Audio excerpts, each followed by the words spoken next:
नमस्कार, मी रेणुका कुंभार. तस्मय एंटरप्राइजेस या यूट्यूब चॅनलवरती आपल्या सर्वांचे स्वागत आहे.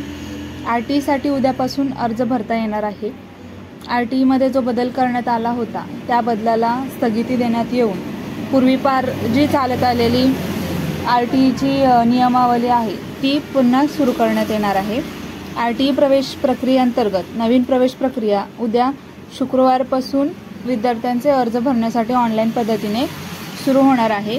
यापूर्वी ज्या विद्यार्थ्यांचे अर्ज पालकांनी भरलेले होते त्या विद्यार्थ्यांचे अर्ज पालकांना पुन्हा भरावे लागणार आहे. मुंबई उच्च न्यायालयाच्या निर्देशानंतरनं राज्याच्या शालेय शिक्षण विभागाने ऑनलाईन RTE प्रवेश प्रक्रियेत बदल करण्यास सुरुवात केली आहे. त्यानुसार RTE पोर्टल जिल्हानिहाय सुधारित शाळांची संख्या आणि प्रवेश क्षमता प्रसिद्ध केली आहे. 2024 ते 25 या शैक्षणिक वर्षात राज्यातील 9,138 इंग्रजी माध्यमांच्या शाळांमधील 1,02,434 जागांवर प्रवेश प्रक्रिया राबवली जाणार आहे. त्यासाठी शुक्रवारपासून अर्ज भरण्याची प्रक्रिया सुरू करण्यात येणार आहे. राज्य शासनाने कायद्यात बदल केल्यामुळे केवळ मराठी माध्यमाच्या शासकीय अनुदानित व स्थानिक स्वराज्य संस्थांच्या शाळांमध्ये प्राधान्याने प्रवेश दिला जात होता. विद्यार्थ्यांच्या घरापासून 1 किलोमीटर अंतरावर इंग्रजी माध्यमांच्या स्वयंअर्थसहाय्यित शाळा असूनही या शाळांमध्ये विद्यार्थ्यांना प्रवेशाची संधी उपलब्ध करून देण्यात आली नव्हती. त्यामुळे शासनाच्या या निर्णयाला आव्हान देणारी याचिका मुंबई उच्च न्यायालयात दाखल करण्यात आली होती.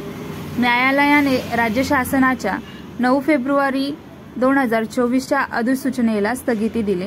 त्यामुळे जुन्याच पद्धतीने इंग्रजी माध्यमांच्या शाळांमध्ये RTE प्रवेश प्रक्रिया राबवण्याचा मार्ग मोकळा झाला आहे.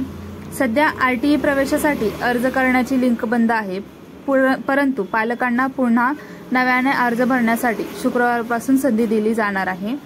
पूर्वी राज्यातील 76,053 शाळांमधील RTEच्या 8,86,411 जागांसाठी अर्ज स्वीकारण्यात आले. पालकांकडून सरकारी शाळांच्या प्रवेशाला अल्प प्रतिसाद मिळाला. केवळ 69,361 पालकांनी आपल्या पाल्याच्या प्रवेशासाठी अर्ज केले होते.